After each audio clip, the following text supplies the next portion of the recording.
What is going on, guys? Welcome to I guess I'm gonna call this the Talkin' Smack with Jake Mack podcast. So welcome to Talkin' Smack with Jake Mack. I don't know if this is ever gonna see the light of day. I'm kind of just experimenting right now. I actually filmed right now this is gonna be audio only, until I know kind of the logistics of it a little more, before I start spending money on like film equipment and like I have a mic, but I'm not trying to set up a podcast studio right now.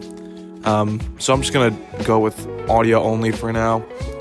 But yeah, so I recorded a quote unquote podcast last night, and this is basically just me yapping into my iPhone voice memos.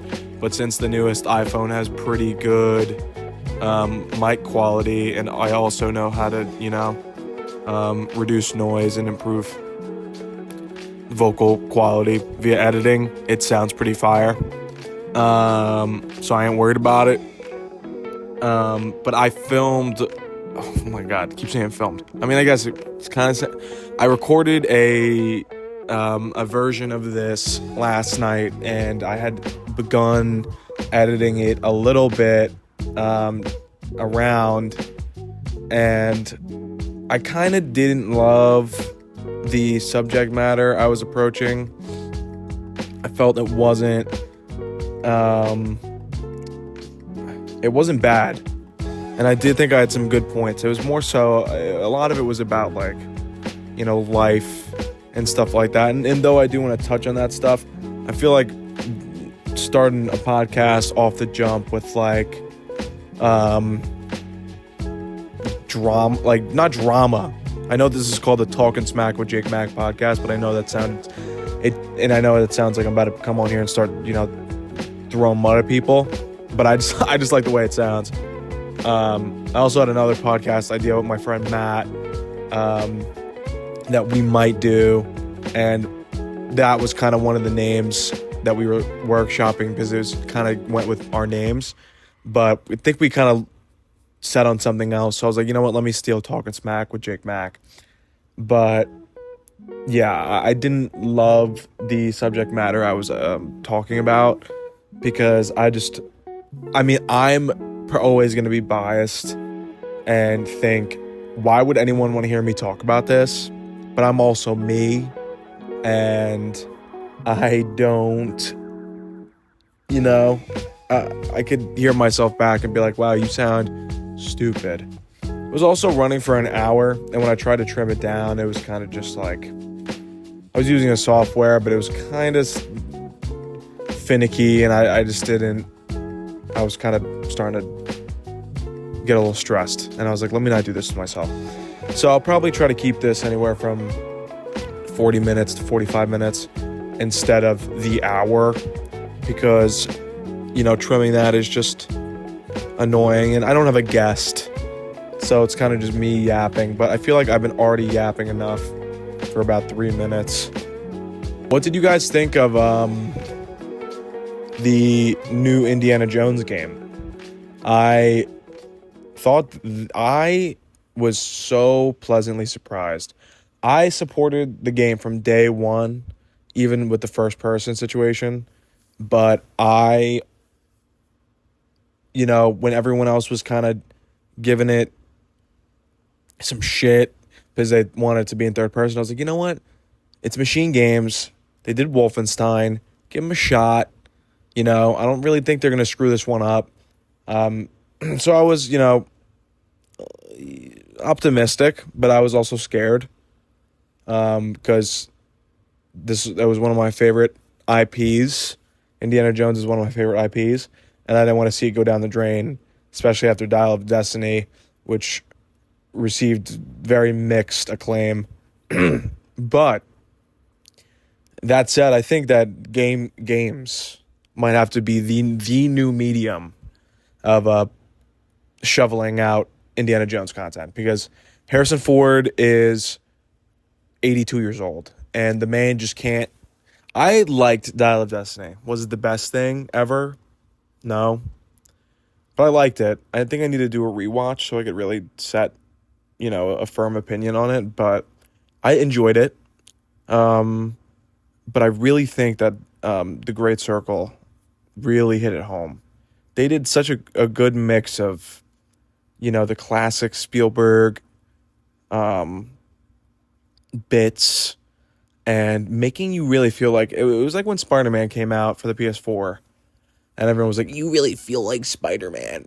And I'm like, "Yeah, I mean, in this game I really felt like Indiana Jones." I was like, sometimes I log on, I beat the game in a week, but sometimes I hop on just to like punch some Nazis, do like a pretend like it's a Nazi fighting simulator, and then I just log off after 15 minutes. I just blew out some steam on some Nazis, and then I'm done.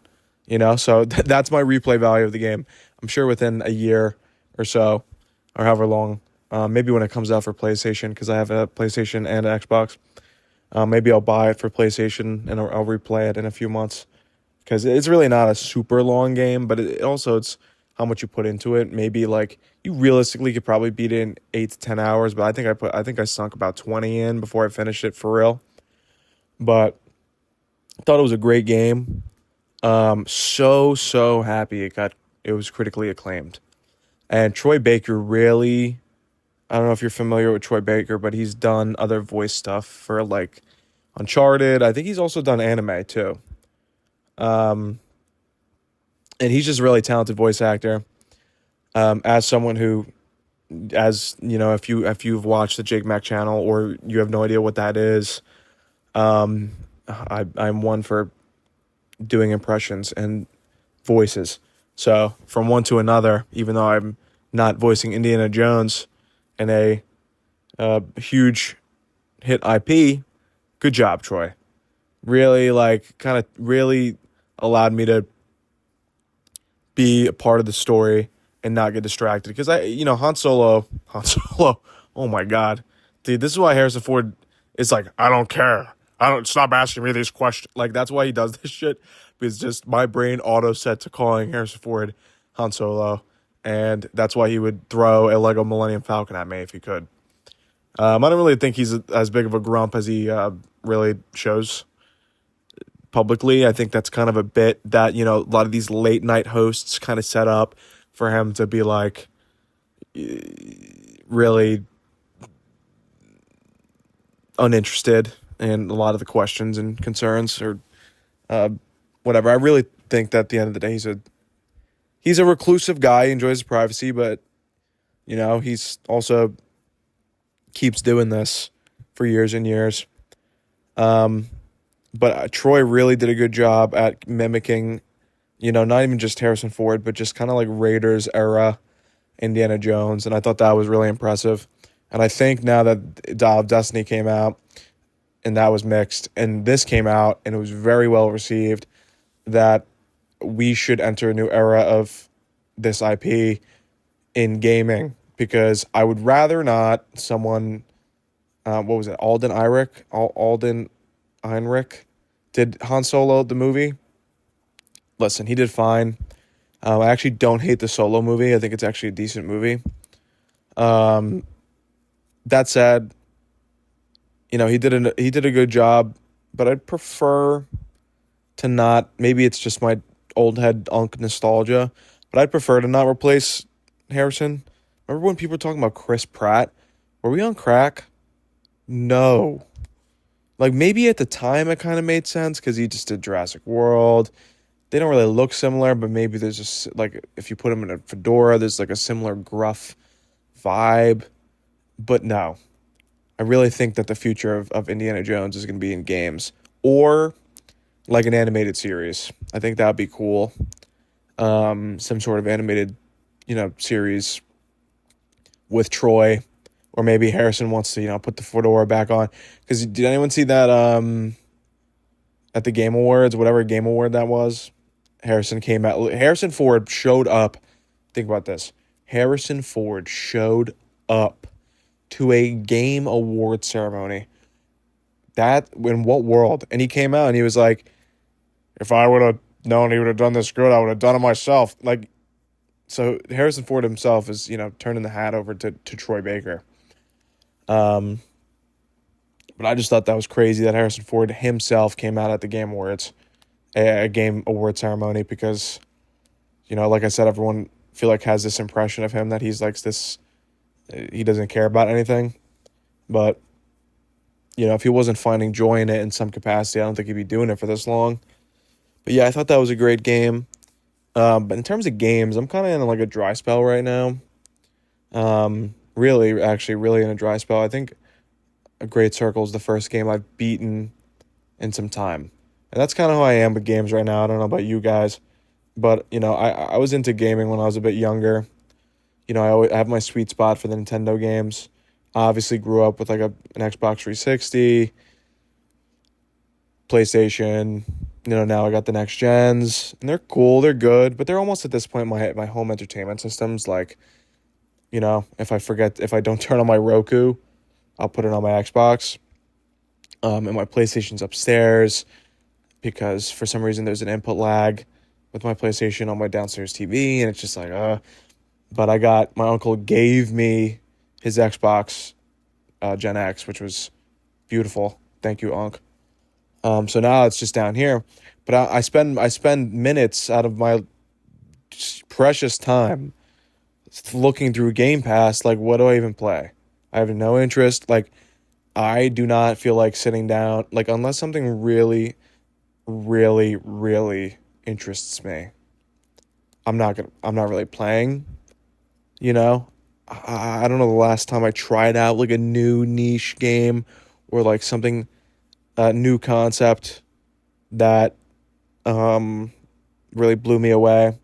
That's not to say good things aren't coming out, but I think that the next gen cycle, of the Gen X and the PS5, been a little bit weaker in terms of the games. I'm gonna be honest with you. When I was, I'm looking at my collection of PlayStation 4 games right now. Plenty of good games, or games at least that I wanted to go and buy. You know, Now it's like I'm looking at my PS5 one. I got Spider-Man 2, Spider-Man Miles Morales. I think I have the Demon Slayer game for PlayStation 5, and I got Elden Ring, which I couldn't get into. I don't know about you guys, but I do not have the patience for those games. I'm sorry.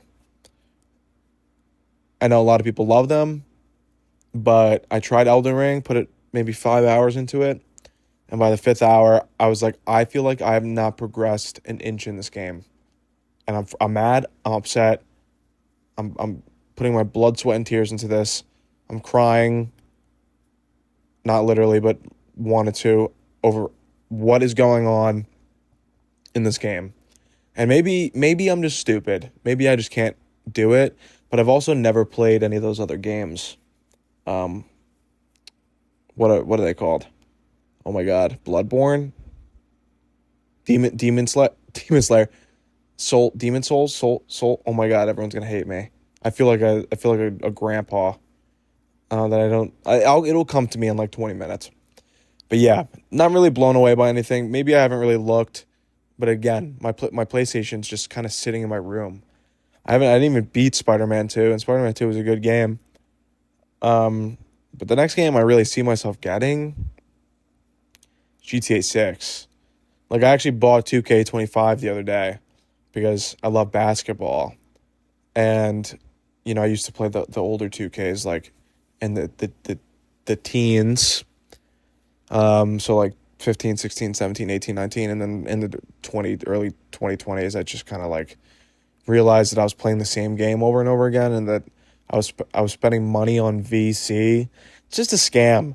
In 2K, they make it impossible for you. They start you off at a really unreasonable level, 60. And without buying VC, it is very, very difficult to level up. So here they swing it in front of your face, okay? And they're like, $20. Spend $20 more, and you can instantly be an 85 overall. And who isn't biting that bait if they got a little extra change? Everyone's doing that. I'm not sitting there and painstakingly grinding up to like a level 75. And then also, have you ever played as a level 75 overall in a 2K game? They stink. They stink. Why do I want to do that? I want to be good off the jump, you know? But I was playing 2K25 and I was like, damn, shit really sucks, low key. Like, I was not impressed. Like, those used to kind of be my comfort game where I could kind of just sit, not think, and just ball up. You know what I'm saying?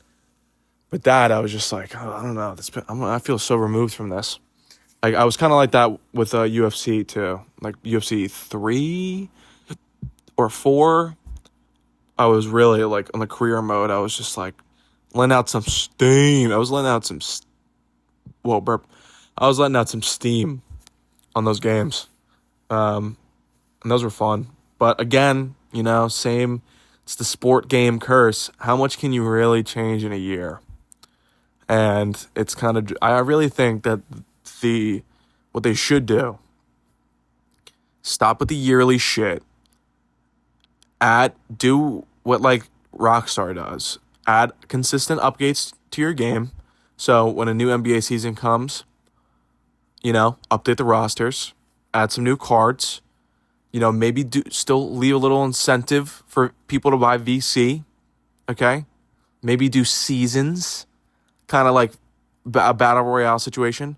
Instead of just doing this yearly bullshit where you spend $60, $70 now because games are getting more expensive. And also there's the deluxe editions, which are like $100. Like, what am I doing?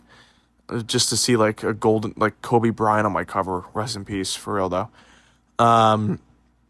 Do it like how kind of UFC doesn't drop a new game every year, and then the changes are more noticeable in the years gone by since each game.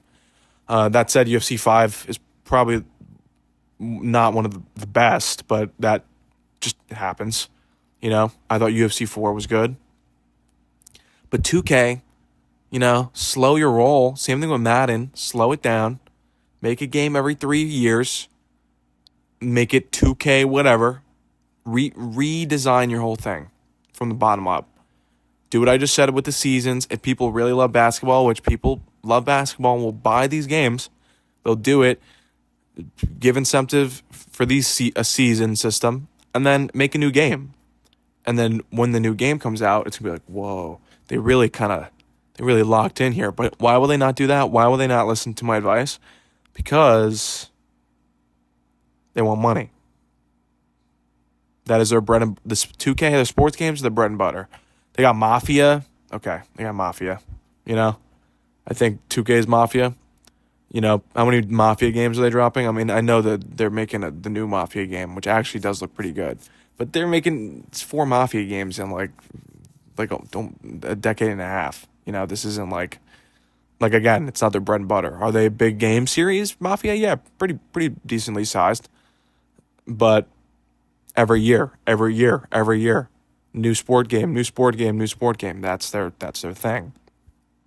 Will they sacrifice a year or two of profit from sales to make a good game? They will not, and that is just a fact. Now, in the short term, it's a financial risk for them to do that, but I think in the long term, inevitably that'll benefit them because it'll attract. Because what they've done is, I mean, for me at least, I haven't bought a 2K game since maybe 21, or maybe 22, probably 21. Well, obviously I just bought 25, but you know what I'm saying? It was like really on sale for quite low. But at launch, I haven't bought a 2K game in years. Now, if they go with this new outlook kind of vibe I'm proposing, really think that like you would gain some lost community because people are really like, go look at ratings on 2K games on like, the PlayStation or Xbox store or whatever. Like they're like a star and a half. Like people are not enjoying these experiences anymore. Now they do because it's habitual. Some people just continue to buy into this because it's habitual and they want to play their basketball game and they want to play, EA, they want to play their football game. I think EA probably does a little better than 2K. I really think every almost just every 2K lately just feels like some sort of weird jank job. And honestly, I was watching an analysis video that 2K14 looked better than the new one. And, obviously the character models now are a bit more refined, but, the lighting is just all the new ones. The character models look solid, but everyone looks like they're made of rubber. The lighting isn't very dynamic. But, I've been yapping about 2K for too long. I Yeah, so I'm kind of just not on my gaming grind right now. Um, but what's going on, guys? Anybody got It's February 2025? Are you kidding me? The years are going. The years are flying. I'm about to be 22. Um, I have a girlfriend, and we've almost been together for a year, and that's blowing my mind because it felt like yesterday. Um, I don't know. It just feels like time is moving quicker. I don't know if that's because I'm getting older, or maybe we're kind of redefining the way we look at time nowadays with like eras and like I'm in my I'm in my era, and then that kind of just makes everything like people are nostalgic for like can you believe this? People are nostalgic for COVID. Whoa. And you know what's crazy? I'd low key like share some of that sentiment. Like, not that I'm nostalgic for COVID, but there was, some trends and some, things out at that time. Like Animal Crossing just came out, the new one at that time. I remember just locking in doing that. I remember talking to my friends on the phone all day. I remember failing in school because it didn't matter anymore. It was just like it was a really interesting time. I feel like the air was felt cleaner. When I went outside, I was bike riding almost daily. I was probably the that was probably the most healthy I've been in terms of, cardiovascular exercise. Um, but now I'm the strongest I've been. But then I had some of that endurance from bike riding on a shitty bike too. That bike was doing me no favors. I was riding back. I live by the beach, and I was riding back against the wind. So if the wind was coming like south, I was riding against it going home, and that was hell. Especially if I had to go over a bridge. Ooh, I was locked in. Sometimes I would have to get off my bike and be like, "Yo, I gotta sit." Like, I feel like I have sleep paralysis, and the demons are pushing on me right now. But it's just the hand of God, you know, the wind. It's Mother Nature. It's saying, "Don't go home, Jake." Um, but yeah, I can't believe it. It's already halfway through the 20s. You know, I wonder. Thinking about that now that I just said that way, I wonder if are we gonna start calling our decades, the 20s and 30s again? Like, will I live to be in the 80s? Imagine how that's gonna feel. Like, I would be 77 in 2080, and that sounds crazy to me because I never lived to see the 1980s, but I might live to see the 2080s. And when I was born, when I was a kid, 4, 5, 6, I have a good long term memory. So I remember people, my parents and adults around me talking about the 80s like they were 20 years ago because they really were. They really were like 20 years ago. But then, but people kept referring to the 80s like that. And now some people still do, but they were not 20 years ago. 1980 was 45 years ago now, which is, I wasn't even there, and that's crazy. I can't even imagine how it feels to the people who were. Um, but yeah, I was born in 2003. About to be 22. The years are coming up on me. I can't believe it. I feel like I was just 17. I remember that like it was yesterday. and it's been almost 5 years. Wow. Um, but yeah, I wonder if we're gonna start referring to the decades like that again, because I think that'd be fun. You know, I think that'd be a way to incentivize again us to look at the decades as like, a memorable, nice thing to laugh about, and not be like, you know, remember all the pain and suffering of a certain time period. Because I feel like that's, it's so easy to look at the negative, but and there is a lot of negative in the world. That really does suck. But I'm grateful. I'm grateful to be here. Grateful to be breathing. Grateful to be in my basement with my phone to my lips talking about whatever I'm talking about. That's an honor that not a lot of people get to have. And I think being, introspective enough to be like, wow, I'm really blessed to be in my position compared to others. And that's not to say look down upon others that are not in your position. I think we should look at people less fortunate than us with a lot of empathy. I was watching an ASMR video of this guy, ASMR Adi, shout out to bro. And he lives in somewhere in the Middle East. I'm not, maybe Pakistan. I forgot. And he's, energetic as ever. He records these ASMR videos, and he lives in like a hut, like brick, like these are not luxury living accommodations, but that's all they know. And they're like really, they honestly seem to enjoy life sometimes more than I think us. Um,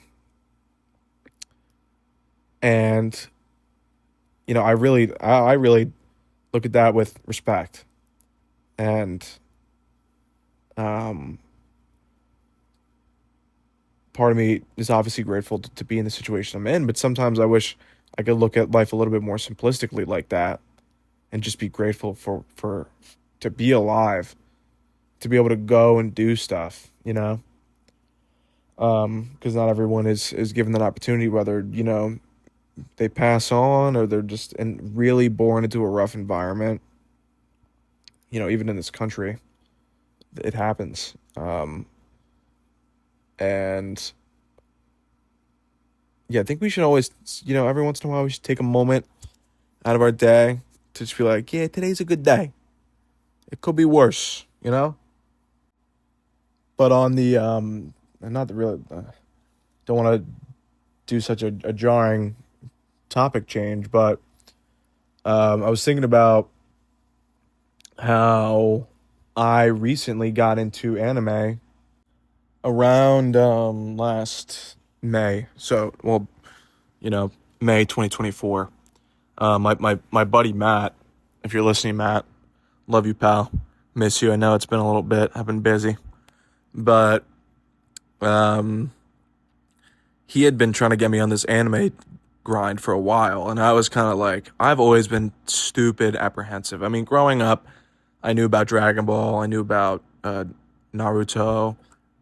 I kind of knew about those things because some of my friends were interested in that stuff, and I used to draw a lot when I was young. I still draw, not often though, just when I feel super inspired.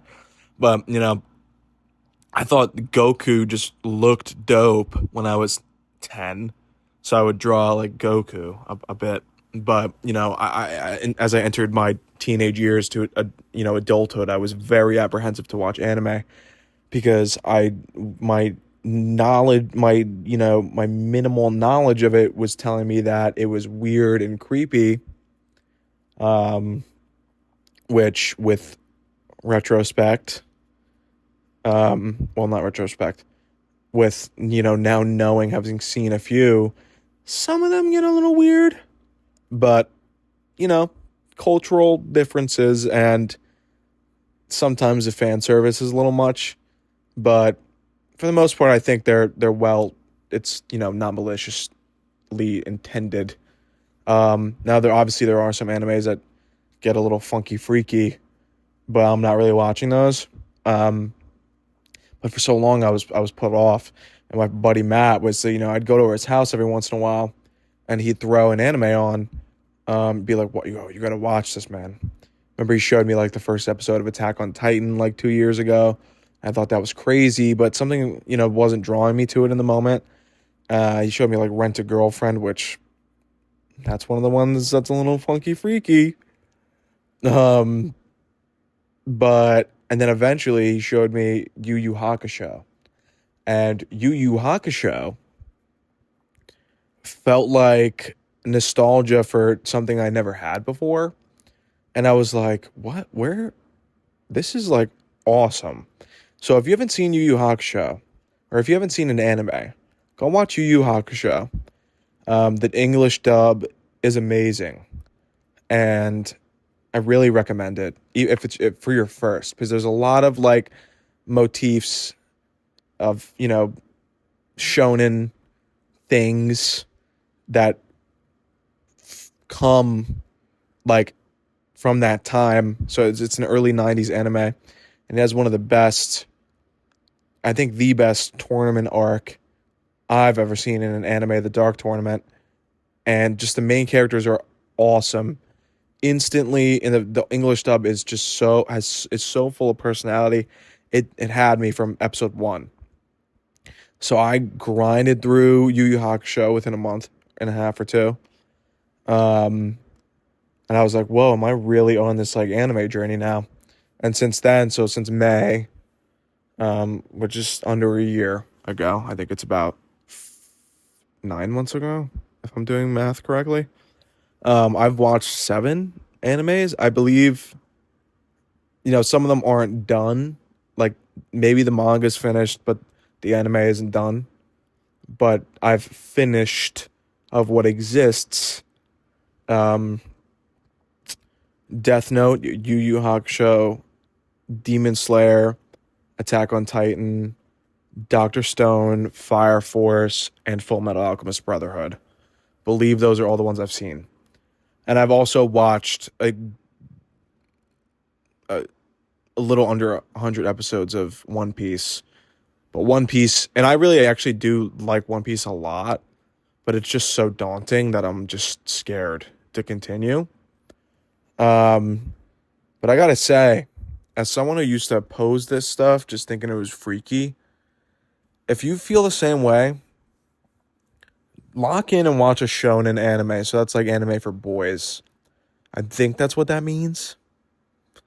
Um, and I'm telling you, some of this stuff is like life changing material. And I'm not like freaky about it, where I'm, you know, no shame, because I've thought about Loki going to doing a cosplay of some sort, but I'm not getting like freaky, funky sexual about it, or like, fantasizing about, getting a Mikasa body pillow or something like that.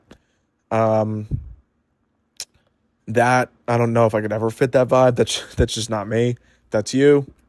All power to you, bro. Just don't hurt, and just don't be weird to anyone, please. Um, but I really gotta say, like, especially after I watched Attack on Titan, I was like, this has got to be one of the greatest like pieces of media I've consumed. Not even just as an anime. It's my Attack on Titan is my favorite anime, but like as a whole, that might be up there with like how much I love in terms of IP, like how much I love Star Wars, you know? So that's crazy. And that this is an anime. So I can't believe you couldn't have told me just a year ago. Just a year from February 2024, you couldn't have told me that would have been what I looked at as peak fiction, okay? But that is what I'm currently looking at as peak fiction. So you got to hop on that. Don't even, if you're going to watch Attack on Titan, for example, I would say maybe don't have that as your starter, because it's kind of, it's a bit jarring and gory, and, there's a lot going on. But if you could handle that, go for it. But if not, maybe start with something lighter. Maybe watch like Demon Slayer, Yu Yu Hakusho, something that kind of introduced you to like the basic, you know, movements of of a shonen anime. Because like for example, you know, Yu Yu Hakusho is amazing, but in terms of, you know, innovation for the time, it was super innovative. So you're gonna see a lot of these things in Yu Yu Hakusho, maybe more fleshed out in like current animes. But at the time, that was like, whoa. So I would almost recommend that so you could kind of get a grasp of what you're in for. Demon Slayer is good. The plot is a little like bare bones. It's nothing. It's kind of just like there's this inherent evil, very clearly like no opposition to the fact that this thing is this, you know, antagonist is just evil. Um, and then there's the clear good. So, and then there's cool, developed, pretty decently developed characters along the way, but nothing like, you know, life changing in terms of twists, turns, or stuff like that, like an Attack on Titan, for example. So maybe start with something like that. Um, I think that'd be good, and then hit Attack on Titan and just let it take you for the ride. Because you know my best friend Stan, his sister Maggie, love you Maggie and Stan. We were at her apartment in New York, and didn't even have the Crunchyroll app, which is another thing. I can't even believe I have a Crunchyroll premium subscription for this app. But she didn't even have the app on her TV, and she didn't want us to download it. She was like, "No, I don't want to start Attack on Titan. I don't want to start." She cleared 3 seasons faster than me and Stan did, like so fast. Like the show isn't 3 seasons, but she I don't know if she's finished. Maybe she's taking a break because it is a lot, especially by the time you get to season 4. They start to introduce a lot of foreign concepts, and it's like, whoa, okay, maybe I gotta take a breather right now. But it is amazing. It might not be for everyone. It is a bit. You do have to pay attention. So if you're, you know, if you have a limited attention span, or you kind of just throw shows on to be in the background, you don't want to focus that much. Definitely don't watch Attack on Titan. Maybe not. Definitely. I mean, give it a try, but it's definitely one of those shows that you have to, because there's very, very small details that you can miss. Like you could go on your phone for 15 seconds and miss like basically what's going to happen for the episode, or a detail that later on gets, you know, more development. So if you're going to watch it, let it be a slow burn. If you know, if you have the attention issue, watch an episode or 2 at a time. It's going to take you a minute. You know, I would watch like 7 episodes at a time, or depending on the night, but I couldn't take my eyes off the screen. You know, other animes like Fire Force, probably my lowest ranked. It's a good show, but in terms of fan service, it's like just a little bit too explicitly sexual for my taste. There's a whole bit with this one character, and her bit, literally her bit, is that her clothes fall off, and she puts herself in situations where like I thought she was getting sexually assaulted, and I was like looking it up. I was like, I don't want to watch this show if this character is getting like assaulted, but it was like, no, she's not getting assaulted. Like, you know, Shinra just went to go grab a bottle of ketchup, and she happened to like slip and fall onto his hand, you know, and he accidentally groped her. And I'm like, okay, I guess like that's a little weird, you know, why is that the case? But I finished it. It was good. It was definitely solid. I like the power system in Fire Force, but I just thought that that character, that fan service was a little odd, and it'll pop up in just the most random moments. Like I was watching Fire for Dr. Stone, and it would happen in Dr. Stone too sometimes. I was like, what is going on? I could say though with certainty that Attack on Titan is probably the least sexual anime I've seen.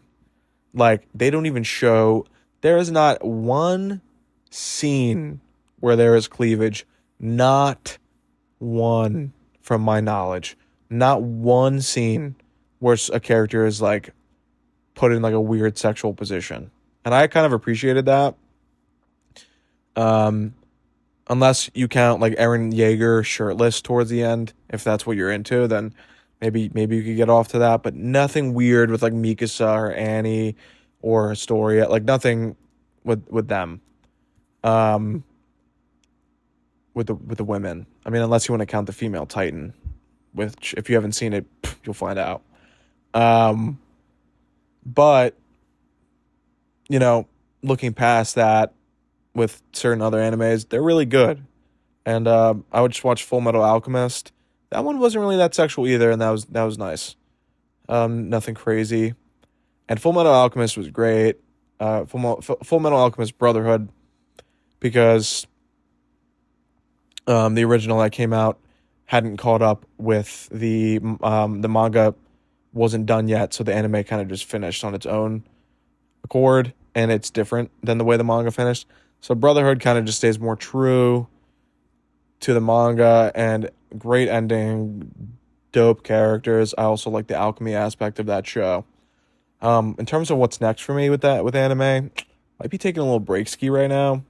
My girlfriend wants me to watch Monster, which is kind of like a slow burn, kind of similar to like a cat and mouse thing, kind of like Death Note, which I also say Death Note's very good too. At least the first half is like almost perfect. I do want to watch Monster. I'm aware it's a slow burn, so maybe I'll give myself a little break to just like breathe before I get into a slow burn. Or maybe two things at once. I watched a little bit of Ghost Stories, which I don't know if you guys have seen the English dub for Ghost Stories. It's a one season that came out in like 2001 or 2000, and the English dub is the craziest dub. I'm not even going to tell you because I might get canceled saying it out of my mouth, but it is some of the craziest stuff I've heard in my life coming out of like some sort of anime. And I think it's because when the studio got it from Japan, they were like, there was little overhead, no one really overlooking the project. So I think the only things that they needed to do were make sure the plot was, as close as it could be to the Japanese, and the character names are the same. Literally, that is all they did, and everything else is like absolute tomfoolery. It is insane. But yeah, I don't know what's next. Do want to watch Monster. Because I want to make my girl happy. And also, it does. I watched like about 7, 8 episodes of it, and it is actually quite good. Thing is, it's in Japanese sub only. And call me, a dub enjoyer, you anime purists, or the sub purists out there. But I do not have the attention span to watch something in a different language. I just don't. I don't like reading and then looking up and then reading and then looking up, because then if I look down for 10 seconds, I have to go back, and it's just a fiasco. Give it to me in English so I could look down for a few seconds and still get the vibe of what's going on and not have missed something. And that's just how I enjoyed consuming it, and that's how I will continue to enjoy consuming it. Monster, maybe I'll watch it. Maybe I'll accept the sub for that one. But yeah, speaking of attention spans, can you believe? I feel like attention disorders are on the rise. I feel that I feel they've likely always been around to some extent, but I don't know what it is about our world right now that I feel like everyone's got ADHD or something. I feel I have ADHD undiagnosed, and that would make a lot of sense for me in my life, with how I was in school, how I focus on things, how I low key kind of stim sometimes with things. My girlfriend can tell you she is diagnosed ADHD, and within 2 weeks of meeting me, she was like, "Yeah, you have ADHD. Yep, you do." So I don't need to go to a doctor. I just go to Dr. Nicole. So thanks, babe. She's got a PhD in being a baddie. Anyway, I definitely do think I have ADHD, and But yeah, like I was saying, it's just, I mean, you probably know watching this yourself how I go on like weird split tangents, talk about something else, forget what I was saying before, and then just not looping back because I just forget. Um, but nowadays everyone's gonna watch. I was watching Brooke and Jubal in the morning second date update videos on TikTok, right? I think that's kind of ruining our attention span too. Like, you could just swipe, swipe, swipe. Listen, I enjoy TikTok, but let's be real, that's might be what's happening. Um, might be low key hardwiring our brains in a funky way. I am no clinical psychologist, though. I do not know, and nor am I an expert. So do not take my words as law.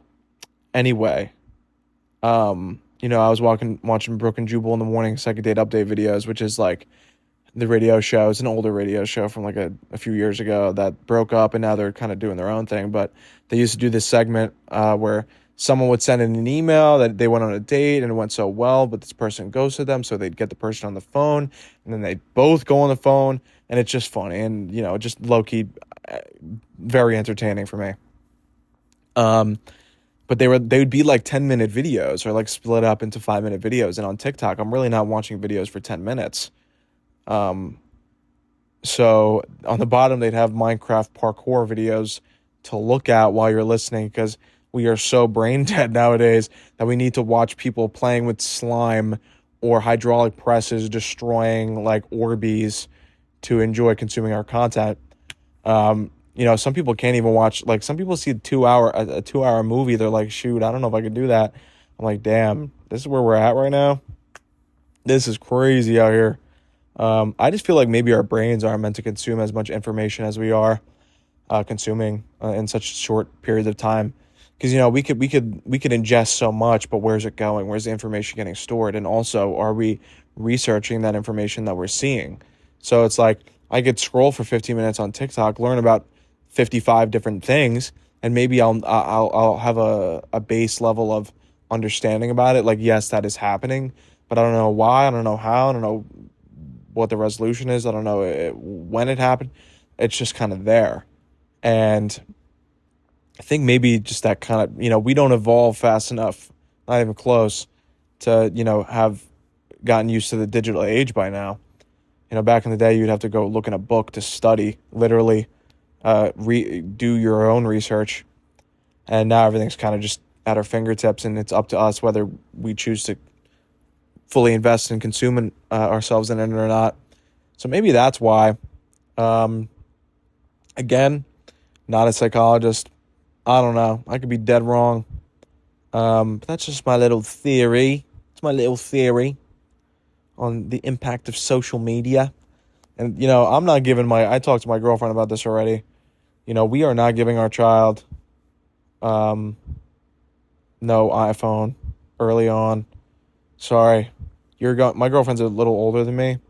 So she was not stupid older than me, guys. Relax. So, I mean, we both were kind of growing up in a time. She's late 90s, I'm early 2000s.